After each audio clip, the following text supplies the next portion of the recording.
बजे तक की चार्जिंग है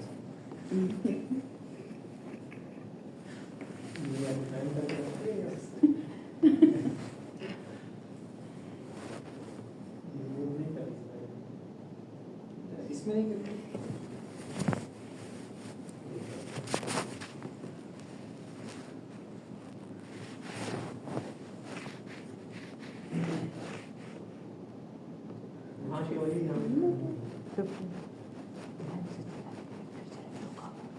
मैं नेक्स्ट करता हूँ आज पता चल गया वो भी समझा चुके हैं सारा।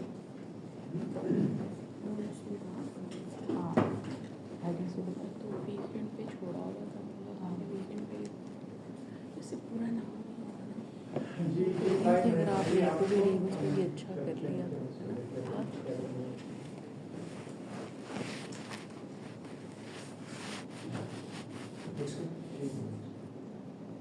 आप उसको अच्छा बोल नहीं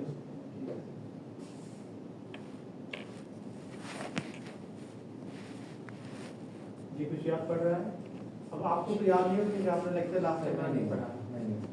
सर मुझे तो वैसे ही हर चीज़ भूल जाती है। नहीं, आप मेरे नोटा देखे सर। आप तो मेरे कहते मैं नोट डाउन कर रहा ठीक है सर वो तो किया सर।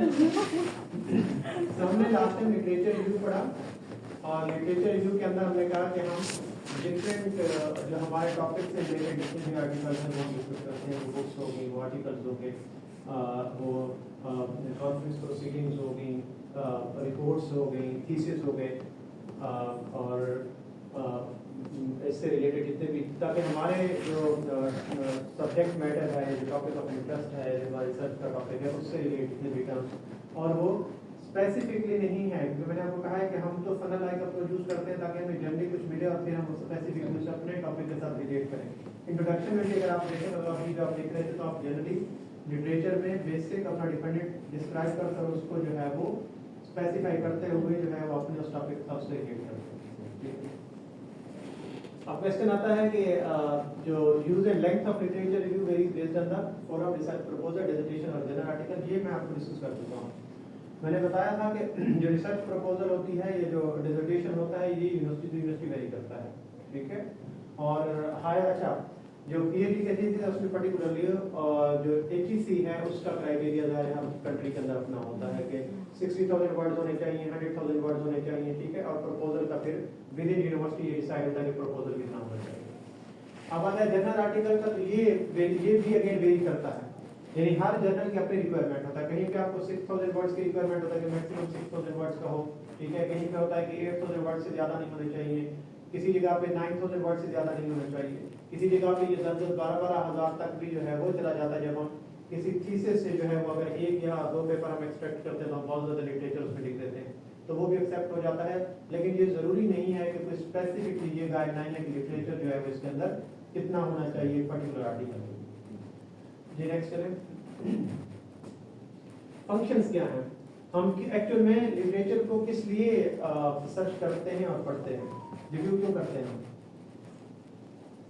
इसीलिए करते हैं कि हमने इनफैक्ट जो टॉपिक है, जिस टॉपिक ऑफ इंटरेस्ट के ऊपर ये जो हमें लग रहा है कि ये बहुत ही समझ लीजिए कि ये रिसर्च गैप है, ये करंट जनरेशन में भी इशू है जिसके ऊपर रिसर्च करना बड़ा जरूरी है, लेकिन वहां से पता चलेगा लिटरेचर से कि एक्चुअल में इसके ऊपर पहले कोई स्टडीज हुई है या नहीं हुई।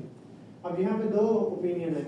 एक ओपिनियन ये होती है कि अगर आपने कोई ऐसा टॉपिक जो है वो चूज किया है या ऐसा कोई फिनोमेना आपने चूज किया है या ऑब्जर्व किया है, अब आप उसका लिटरेचर पढ़ना चाहते हैं, पता चलता है कि इससे रिलेटेड कुछ भी अवेलेबल नहीं है, तो इसमें फिर दो रीजन हो सकती है। एक ये है कि आपका जो ऑब्जर्वेशन है वो सही नहीं है, मीन्स वैल्यूएबल ऑब्जर्वेशन नहीं है, ऑथेंटिक ऑब्जर्वेशन नहीं है, वैलिड नहीं है। वजह क्या है? क्योंकि जो ऑब्जर्वर है वो किस लेवल का इंडिविजुअल है, एक आम आदमी तो नहीं है। अगर तो कोई बहुत ही एक्सपीरियंस पर्सन होगा तो यकीनन उसकी ऑब्जर्वेशन जो है वो इंपॉर्टेंट होगी, फिर उसको एक्सप्लोर करना बनता है।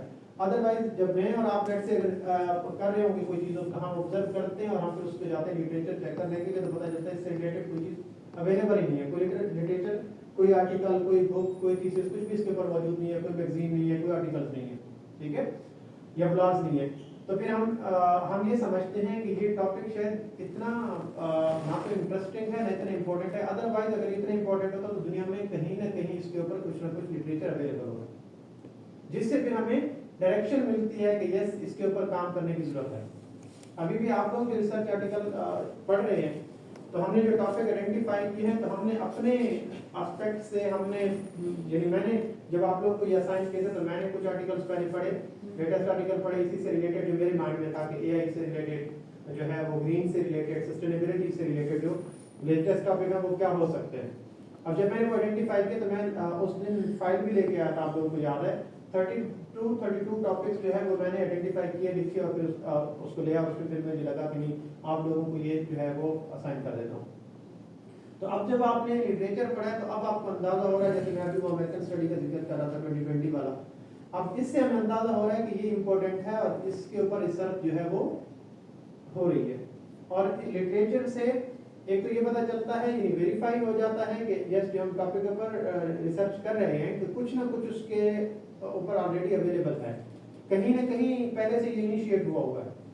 एक तो ये होता है ना कि आपके पास इतना ज्यादा लिटरेचर आ जाए कि आप जो है वो सर्च बॉक्स में डालते हैं और उसके बाद आपको जो है वो थाउजेंड्स ऑफ पेजेस जो है वो आपको गूगल स्कॉलर देता है कि जी इतना लिटरेचर इसके ऊपर अवेलेबल है।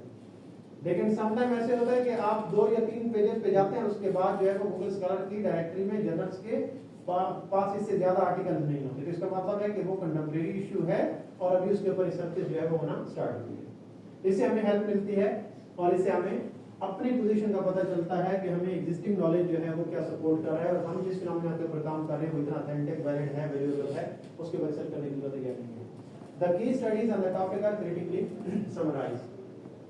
और फिर हम अब जो आप काम कर रहे हैं लिटरेचर का वो क्या कर रहे हैं, वो यही देख रहे हैं कि जो अच्छे जर्नल्स के अच्छे आर्टिकल्स हैं, अच्छे ऑथर ने लिखे हैं, तो हमारे फिनोमेना को किस तरीके से उन्होंने एक्सप्लेन किया है, जो जिस फिनोमेना को या जिस सब्जेक्ट मैटर को हम डिस्कस करने जा रहे हैं, क्या उन्होंने भी इसको डिस्कस जो किया है वो किन एस्पेक्ट से बात की है। अभी मैं आपको एचआर प्रैक्टिसेस की बात कर रहा था, तो एचआर प्रैक्टिसेस तो मल्टीपल होंगी ना।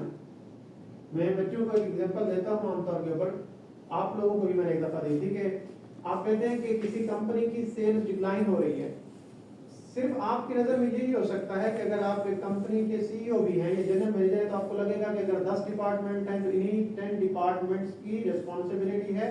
कहीं सेल्स में प्रॉब्लम आ रहा होगा, कहीं मार्केटिंग में आ रहा होगा, कहीं फाइनेंस में आ रहा होगा, कहीं जो है वो प्रोडक्शन में आ रहा है, कहीं सप्लाई चेन में आ रहा है, तो सिर्फ मेरी जो नजर है वो सिर्फ इन्हीं डिपार्टमेंट्स तक। लेकिन जब मैं लिटरेचर पढ़ता हूं तो इसका मतलब है कि कंपनीज की परफॉर्मेंस के ऊपर थाउजेंड्स ऑफ स्टडीज हो चुकी हैं। किसी ने 2 एस्पेक्ट बताया, किसी ने 3 बताया, किसी ने 4 बताया, तो पता चला कि मेरे ज़हन में ऐसे वेरिएबल या ऐसे फैक्टर्स नहीं थे जो मुझे लिटरेचर से पता चले हैं कि ये भी वेरिएबल हो सकता है आपकी सेल्स को डिक्लाइन करने में। तो यहाँ पर भी हमें क्रिटिकली ये पढ़ना होता है या रीड करना है या रिव्यू करना है कि इन पर्टिकुलर स्टडीज के अंदर जिस तरह आपने माइंड मैपिंग टीम पर की स्टडी जो है वो आइडेंटिफाई करने की अपने सब्जेक्ट मैटर से रिलेट कर रही है और वही स्टडीज जो है वो आप उनको पढ़ रहे हैं और देख रहे हैं कि हमारे साथ वो कहीं ना कहीं रिलेट कर रही है, तो फिर हमें उनकी समरी जो है, जो उसकी फाइंडिंग जो है, जो उसकी आउटकम है वो कहीं ना कहीं हमें रिपोर्ट करने की जरूरत है, ताकि मेरे इस जो फिनोमेना है जिसको मैं डिस्कस करने जा रहा हूँ इसको और सपोर्ट मिले कि इतना इंपॉर्टेंट है। You do not run the risk of reinventing the wheel। वो ये पहले भी बात बता चुका हूँ कि प्रपोजल तैयार हो जाए और पता चले बाद में कि इसके ऊपर डाटा अवेलेबल नहीं है। इसका मतलब है कि लिटरेचर पढ़ेंगे तो आपको ये डायरेक्शन मिलेगी कि ये प्राइमरी रिसर्च है, प्राइमरी डेटा यूज हुआ है, सेकेंडरी डेटा यूज हुआ है, प्राइमरी डेटा यूज हुआ है तो किस जो है वो क्वेश्चनियर जो है वो सेल्फ एडमिनिस्टर किए गए हैं, सर्वे हो सकता है, ओपन एंडेड क्वेश्चन हो सकते हैं, ठीक है, इंटरव्यूज कंडक्ट किए गए हैं, किन किन लोगों से किए गए हैं, क्या उन लोगों से इंफॉर्मेशन कलेक्ट करना या उनके इंटरव्यू कंडक्ट करना पॉसिबल है या नहीं है, ठीक है। ये जैसे मैंने आपको कहा है कि किसी ऐसी चीज के ऊपर आप स्टडी कर रहे हैं, जैसे हम सस्टेनेबिलिटी की बात करते हैं तो क्या हमारे पास वैसे कोड्स मौजूद हैं, रूल्स मौजूद हैं। अगर वो स्टडी किसी ऐसे डेवलप्ड नेशन के अंदर हुई है जहां पर सस्टेनेबिलिटी के या एनवायरमेंटल के जो है वो पॉलिसीज हैं और ऑर्गेनाइजेशंस को उसको फॉलो करना है, तो फिर वहां पर तो जो है वो रिसर्च का किसी ऑर्गेनाइजेशन के अंदर जाके रिस्पांस लेना तो आसान होता है, लेकिन यहाँ पर लोगों को मालूम ही नहीं है कि पूरी प्रैक्टिस ही नहीं हो रही। यहाँ पर जब प्रैक्टिस नहीं हो रही है तो मुझे रिस्पांस क्या मिलेगा। तो इसीलिए यहाँ लिटरेचर से पता चलता है कि जो मेथोडोलॉजी, जो डिजाइन, जो पॉपुलेशन, जो टाइप ऑफ डाटा है वो अवेलेबल है या नहीं है। मैं इसे कंटिन्यू अगर करना चाहूँ तो मैं कंटिन्यू अपने एनवायरनमेंट के अंदर कर सकता हूँ या नहीं कर सकता। अगर आपने इंट्रोडक्शन भी लिख दिया, लिटरेचर भी लिख दिया, मेथोडोलॉजी भी डिजाइन कर ली, पता चला कि डाटा इसका मेरे लिए एक्सेसिबल नहीं है, तो इसका मतलब है कि फिर मुझे दोबारा से अपना टॉपिक जो है वो रिविजिट करना पड़ेगा। क्वांटिटेटिव स्टडी में तो हम लिटरेचर में अपने वेरिएबल्स को डिस्कस करते हैं। डिस्कस इसमें जो आप इस तरह बता रहे हैं। इसलिए मैंने वो आपकी जो हेडिंग्स हैं वो इसीलिए एलिमिनेट करवाई है कि आप जो है वो उसको निकाल दें इसमें से, Specific ना हो। तो ताकि स्पेसिफिक ना हो, जनरल डिस्कशन हो, वेरी लेटेस्ट हो और आपके टॉपिक से रिलेट कर सके। So you are able to introduce relevant terminology and to define key terms used in your writing. अब बात आती है कि जो चीजें बिल्कुल specific to your subject matter है उन्हीं को डिस्कस करने की जरूरत है। और ये देखें कि एक स्टडी के अंदर सम टाइम, जैसे क्वांटिटेटिव का भी एग्जांपल दिया आपने, तो क्वांटिटेटिव के अंदर किसी ने अपना रिसर्च फ्रेमवर्क बनाया, उसके अंदर उसने 7 to 8 आर्टिकल जो है वेरिएबल्स जो है वो इनकॉर्पोरेट किए हैं। उसमें मीडिएटिंग भी है, मॉडरेटिंग भी है, कंट्रोल वेरिएबल्स भी है, डिपेंडेंट भी है, इंडिपेंडेंट भी है, सारे वेरिएबल्स उसने डाले। लेकिन पता चला कि आपसे रिलेटेड कोई एक होगा उसमें से, या आपने जो मॉडल बनाया है उससे रिलेटेड 2 होंगे। लेकिन अगर आप क्वालिटेटिव रिसर्च कर रहे हैं और कहा आप क्वालिटेटिव रिसर्च कर रहे हैं इस बात पे कि जो ह्यूमन रिसोर्स प्रैक्टिसेस हैं वो कितनी हैं और क्या हैं, इसका मतलब है कि किसी ने 2 लिखी होंगी, किसी ने 4 लिखी होंगी, किसी ने 6 लिखी होंगी। अब क्वालिटेटिव रिसर्च अगर आप एक्सप्लोर करने जा रहे हैं इसको, तो इसका मतलब है कि जितनी भी डिस्कस हुई है उन सबको इसलिए डिस्कस करना जरूरी है ताकि जब आपकी फाइंडिंग आए तो पता चले कि यूनिक आपने क्या एक्सप्लोर किया है और ऑलरेडी लिटरेचर के अंदर क्या मौजूद है, यानी जस्टिफाई हो जाएंगे ना। कहीं ऐसा ना हो कि आपने सारा आर्टिकल अपना लिटरेचर पढ़ा, उसमें से सपोज करते हैं करने के लिए कि human resource green nature and practices के जो प्रैक्टिसेस थी वो 20 आपने हाईलाइट कर रखे ये डिफरेंट आर्टिकल से। जब आपने अपने इंटरव्यूज से, अपनी रिसर्च के इंटरव्यू से इंटरव्यू किया तो पता चला आपने 50 जो है वो डिफरेंट प्रैक्टिसेस आपको पता चली है। लेकिन आपने कहा कि 20 तो पहले से मौजूद थी तो 30 और आगे, इसका मतलब ये जो 30 है ये तो बिल्कुल ही ये तो थ्योरी डेवलप हो गई, एक नई चीज हमारे पास आ गई जो पहले नहीं थी। लेकिन बाद में आपने एक आर्टिकल पढ़ा तो पता चला अच्छा ये 2 तो पहले भी लिखी हुई थी, पहले भी आर्टिकल में थी। फिर आपने और रिसर्च की, यानी अपना जो लिटरेचर है उसको पढ़ने को या रिव्यू को आपने और एक्सटेंड किया तो पता चला 5 और भी जो आपने आइडेंटिफाई कर रखे उससे रिलेटेड तो पहले भी लिटरेचर में मौजूद थे। तो आप अपनी जो यूनिकनेस है रिसर्च की उसको तब ही आइडेंटिफाई कर सकते हैं जब आपने बहुत एक्सटेंसिव लेवल का लिटरेचर पढ़ रखा होता है।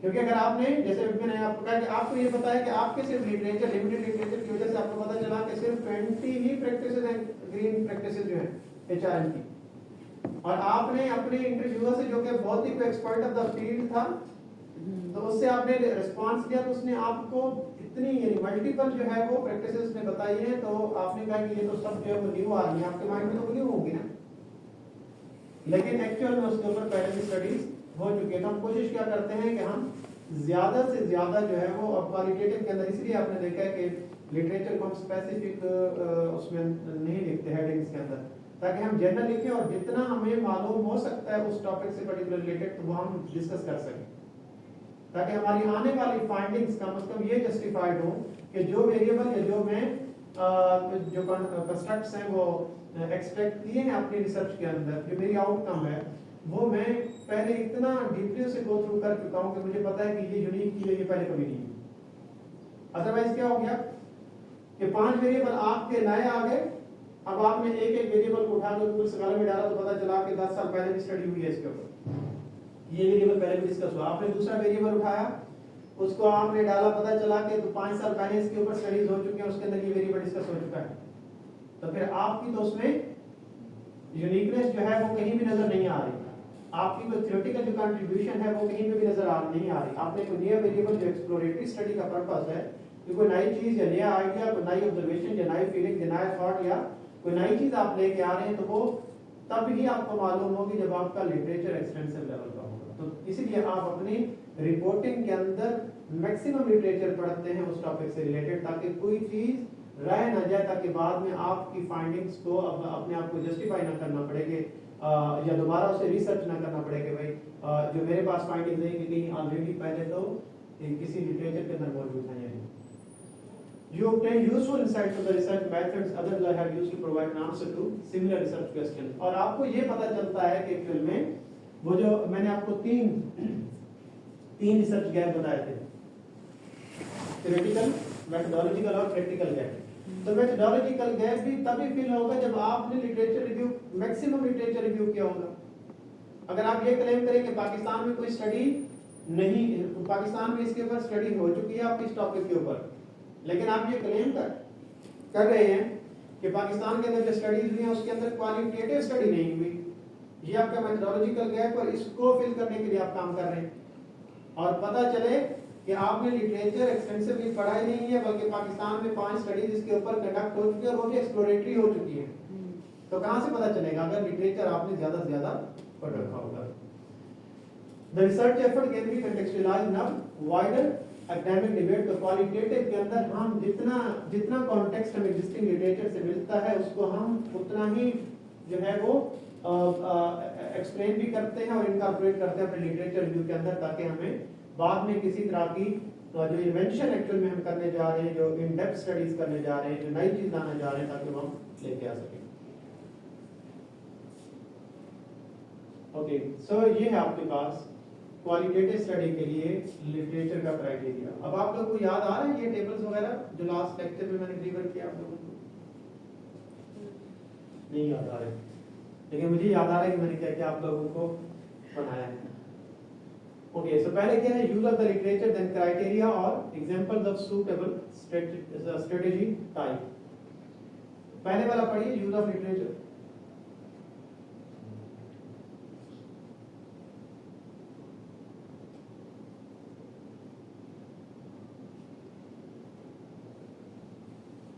वो फ्रॉम नहीं है, दैट इज फॉर्म। हाँ, फ्रेम की प्रॉब्लम, हाँ फॉर्म या फ्रेम जैसे। अभी आपको मैं जो गाइड कर रहा था एंडिंग पैराग्राफ की, तो वो क्या चीज थी एक्चुअल में, वो आपको उस प्रॉब्लम को ही फ्रेम करने का बता रहा था कि भाई एग्जिस्टिंग स्टडी को बताओ कि इन्होंने फलाना भी कहा है, जो फाइंडिंग्स है वो इनकंसिस्टेंट है, वन थिंग। सेकंड थिंग क्या है कि एक्सप्लोरेटरी स्टडी नहीं हुई, चलो ये तो मेथोडोलॉजिकल एस्पेक्ट हो गया, लेकिन तीसरा ये है कि मल्टीपल स्टडीज ने ये रिकमेंड भी किया है। तो इंट्रोडक्शन के अंदर जो वो 3 गैप्स हैं, जो प्रॉब्लम है उसको सपोर्ट करने के लिए ही आप लिटरेचर जो है वो रिव्यू करते हैं। तो वहां पर आपको प्रॉब्लम फ्रेम करने के लिए या फॉर्म करने के लिए या क्रिएट करने के लिए, राइट करने के लिए लिटरेचर ही सपोर्ट करता है।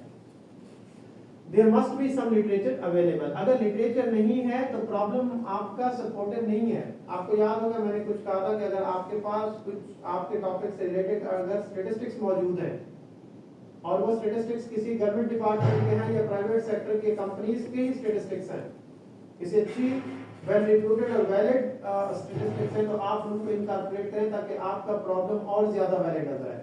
लेकिन वो जो स्टैटिस्टिक्स चाहे गवर्नमेंट की वेबसाइट्स पे हों, वो किसी रिपोर्ट के अंदर हो, तो वो सारा का सारा क्या कहलाता है, लिटरेचर ही कहलाता है ना। तो वहीं से आपका प्रॉब्लम जो है वो सही तरीके से फ्रेम हो रहा होगा। बात समझने की है कि हम अभी जो डिस्कस कर रहे हैं वो किस चीज की कर रहे हैं कि लिटरेचर जब हम पढ़ते हैं तो उस लिटरेचर का जो पर्पस है, वो लिटरेचर हमें कहां सपोर्ट करता है। प्रॉब्लम को फ्रेम करने के लिए लिटरेचर जो है वो हमें सपोर्ट करता है।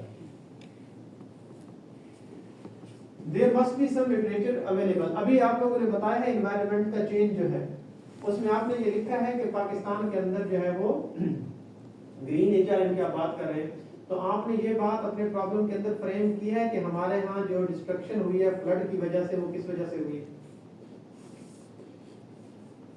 ये आप लोगों ने अपने इंट्रोडक्शन में जिक्र नहीं किया, लेकिन एक्चुअल में वही इसलिए क्योंकि लिटरेचर उससे रिलेटेड पढ़ते तो ही आपको पता चलता कि वो भी एक बहुत मेजर कंपोनेंट है जो आपकी इस रिसर्च स्टडी को जो है वो सपोर्ट करता है कि हम बिलियंस ऑफ डॉलर का लॉस कर रहे हैं। किस वजह से कर रहे हैं, क्योंकि अगरचे कुछ और कंट्रीज इसमें कंट्रीब्यूट कर रहे हैं, एनवायरनमेंट को अफेक्ट कर रहे हैं और हम खुद भी कर रहे हैं, और उसका हमें इसकी कितनी डिस्ट्रक्शन हो रही है। तो इससे ये ऑटोमेटिकली डायरेक्शन दी जाती है कि एक्चुअल में फिर अगर एक सिर्फ एचआरएम के अंदर भी ग्रीन प्रैक्टिसेस की जा रही है तो ये बहुत अच्छी बात है। क्यों? क्योंकि जो लॉस हम बेयर कर रहे हैं वो बहुत बड़ा है, इसीलिए उसके ऊपर रिसर्च करना जरूरी है और फिर ताकि कोई पॉलिसी फॉर्मुलेट की जा सके। the typical literature is used in all qualitative studies regardless of type. अच्छा, जो लिटरेचर है हम क्वालिटेटिव हो या क्वांटिटेटिव के अंदर दोनों के अंदर यूज करते हैं ना, यानी लिटरेचर के बगैर हम जस्टिफाइड नहीं होते। अभी मैंने आपको एक बताया है कि आपने जो पैराग्राफ लिखा है वो जस्टिफाइड और वैलिड इसलिए नहीं है, लेकिन क्योंकि मुझे आपकी प्रोफाइल बताएगी कि अगर आपने ये कमेंट किया है या आपकी रिकमेंडेशन है या आपकी जजमेंट है तो फिर तो मैं मान लेता हूँ। लेकिन अगर किसी और ने ये बात की और उसी की बात को अपनी बात बना रहे हैं तो ये बात सही नहीं, आप उसको एक्नॉलेज करें ताकि मुझे भी पता चले कि वो एक ऐसा फिलोसोफर है जिसने इतनी जबरदस्त बात की है और आपने उसको साइड भी किया, उसको रेफर भी किया। ओके, और हम फिर इसमें क्या करते हैं कि हम इस चीज से कि क्वालिटेटिव है या क्वांटिटेटिव हम रिसर्च यूज करते हैं, लिटरेचर हमें दोनों जगह पे यूटिलाइज करना होता है ताकि हमें एक्चुअल में एक पाथ सा मिल रहा होता है हमारे उस सब्जेक्ट मैटर के हवाले से कि एक्चुअल में इससे रिलेटेड क्या क्या चीजें हैं। स्नोबॉल की तरह हमें डिफरेंट फैक्टर जो है वो उसी के साथ साथ में मिल रहे होते हैं। The literature is presented in a separate section as a review of the literature. So, okay, this approach is often acceptable to an audience most familiar with the traditional post-procedure approach to literature review. अच्छा, ये common approach है हमारे खास तौर के ऊपर हमारे जो डिसिप्लिन है उसके अंदर। हम आपने देखा कि जितने भी आपने आर्टिकल्स पढ़े और आगे पढ़ेंगे भी सही है, पढ़ रहे होंगे तो आपको हमेशा लिटरेचर रिव्यू दूसरे चैप्टर में ही नजर आएगा और एज अ कंप्लीट चैप्टर नजर आएगा, जबकि इससे पहले या जो बाकी सोशियोलॉजी की, साइकोलॉजी की, एंथ्रोपोलॉजी की स्टडीज है तो उसके अंदर इंट्रोडक्शन के साथ भी लिटरेचर की जो है वो उसी इंट्रोडक्शन के अंदर ही जो है लिटरेचर भी एक्सप्लेन करते हैं। This approach is used with those studies implying a strong theory and literature background at the beginning of a study such as ethnographies and critical theory studies. तो वो जो अभी आपको हवाला दिया है कि हमारे यहाँ तो अब ये सेपरेट चैप्टर या सेपरेट सेक्शन बन गया, लेकिन इनके यहाँ जो है वो अभी भी उसी तरीके से एज अ थ्योरी के तौर के ऊपर जो है वो सपोर्ट किया जा रहा है अपने टॉपिक को। The literature is presented in the study at the end it becomes a basis for comparing and contrasting findings of the qualitative study. अभी क्या बताया था आपको, अभी भी आपको जिक्र किया है कि जो आपकी फाइंडिंग्स आएंगी आपके इंटरव्यू से, तो आप कैसे जस्टिफाई करेंगे कि ये फाइंडिंग सही है। क्वांटिटेटिव में तो आप लोग एमएस का थीसिस कर चुके हो ना जी, तो डिस्कशन में क्या लिखते थे, डिस्कशन चैप्टर के अंदर कुछ याद है? अपने रिजल्ट से रेफर करके जब हम बताते हैं, देखिए फाइंडिंग्स एंड डिस्कशन लिखते हैं चैप्टर 4 के अंदर, ऐसे ही लिखते हैं ना। तो फाइंडिंग्स तो ये होती कि मेरी रिसर्च ने कहा है कि जो हम ये कहते हैं कि ग्रीन एचआरएम प्रैक्टिसेस जो है वो सस्टेनेबिलिटी को प्रमोट करती है। आपकी फाइंडिंग ये आई है। अब आपकी ये जो बात है कि ये फाइंडिंग ये आई है तो मैं कैसे मान लूं कि ये फाइंडिंग सही है? बाकियों का भी डिस्कस करते हैं, बाकी स्टडी हम ये बताते हैं कि पास्ट में भी जिन लोगों ने स्टडीज की उनमें से ये वो लोग हैं जिन्होंने एक्चुअल में कहा है कि यस ये बात सही है कि ग्रीन एचआरएम प्रैक्टिसेस जो है वो प्रमोट करती है सस्टेनेबिलिटी को, तो वहां पर भी इसका यूजेज है लिटरेचर का। और देखें जब हम कहते हैं ना कि लिटरेचर हमेशा जब आप थीसिस लिख रहे होंगे तो साथ साथ आपको लिटरेचर पढ़ना है, और जब खास तौर पर आपकी डिस्कशन हो रही होगी तो आपको दोबारा लिटरेचर पढ़ना पड़ता है। सर आधा काम तो लिटरेचर ने किया हुआ है नहीं है लिटरेचर, सारा कुछ तो लेके रिसर्च है ही बस, है लिटरेचर है ना, पढ़ना है। खोल खोल के जी, दूसरों सर। के पढ़ते रहो। नहीं तो जो एक्सपायर्ड ऑफ द फील्ड बनते हैं वो क्या करते हैं, क्या कोई मशीन के थ्रू जो है वो यहाँ पे कुछ इंजेक्ट किया जाता है, मतलब है कि पढ़ पढ़ के लिटरेचर को ही तो यहाँ पर जो है वो कुछ ना कुछ। So this approach is most suitable for the inductive process of qualitative research. The literature does not guide and direct the study, but becomes an aid once patterns or categories have been identified. कि मैंने कहा, मैंने अपने जो literature chapter 2 में लिखा उसमें कहा कि मेरे ये 20 फैक्टर्स हैं ग्रीन एचआरएम प्रैक्टिसेस के। जब मैंने अपनी स्टडी के इंटरव्यू लिया तो वहां पता चला कि 50 हैं, तो ये जो 30 एक्स्ट्रा आ गए हैं मुझे अब इसको जस्टिफाई करना है कि यस इससे पहले किसी ने भी इसको एक्सप्लोर नहीं किया, किसी ने कभी डिस्कस नहीं किया इसको। तो अगर वही वाली बात कि आप अपने थीसिस में ये लिख दें, मैं आपको थीसिस से इसका चलो एग्जांपल देता हूं। आपने कहा कि जी आपने रिसर्च की और आपने कहा कि लिटरेचर के अंदर जो है वो आपने टेबल जब बनाया और आपने कहा कि मेरी फाइंडिंग्स आई ये 50 जो है वो ग्रीन एचआरएम प्रैक्टिसेस हैं मैंने आइडेंटिफाई की है, लेकिन इसमें 20 ऐसी हैं जो पास्ट लिटरेचर में डिस्कस हुई है, लेकिन 30 नहीं हुई। इसका मतलब है 30 जो है वो बिल्कुल ओरिजिनल है और न्यू है और नया आइडिया है, तो इसीलिए आपने बहुत जबरदस्त काम कर दिया। अब जो आपका रिव्यूअर होगा वो क्या करेगा, वो उन्हीं में से एक एक को उठा के सर्च करेगा, देखेगा कि आपने जो 21 लिखी है और कह रही है कि ये यूनिक है, इससे पहले इसके ऊपर रिसर्च नहीं हुई, ना तो क्वालिटेटिव ना क्वांटिटेटिव, इसका मतलब है कि ये तो आइडिया या ये थ्योरेटिकल डायमेंशंस पहले डिस्कस ही नहीं हुई, यानी as a construct, as a variable, as a category, as a theme, कुछ भी नाम दे दें, तो वो पहले डिस्कस नहीं हुआ।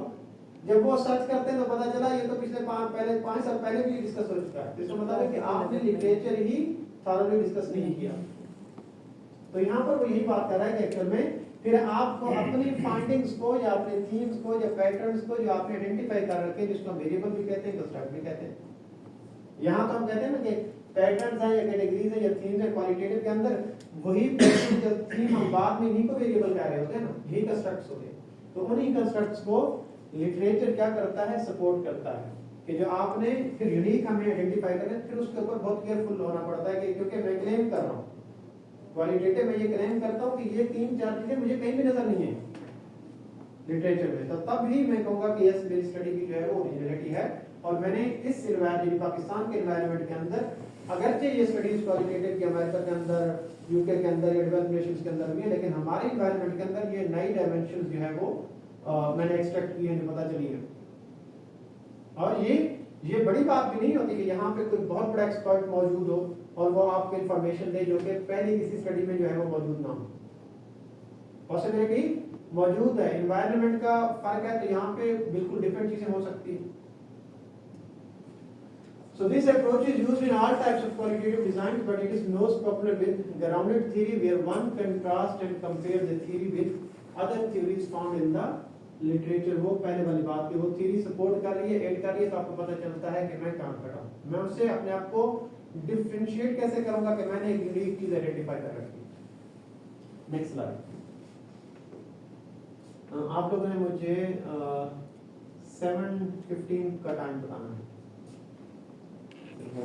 हो गया? 6 ओके, क्योंकि मैंने डॉक्टर मोहम्मद से जो है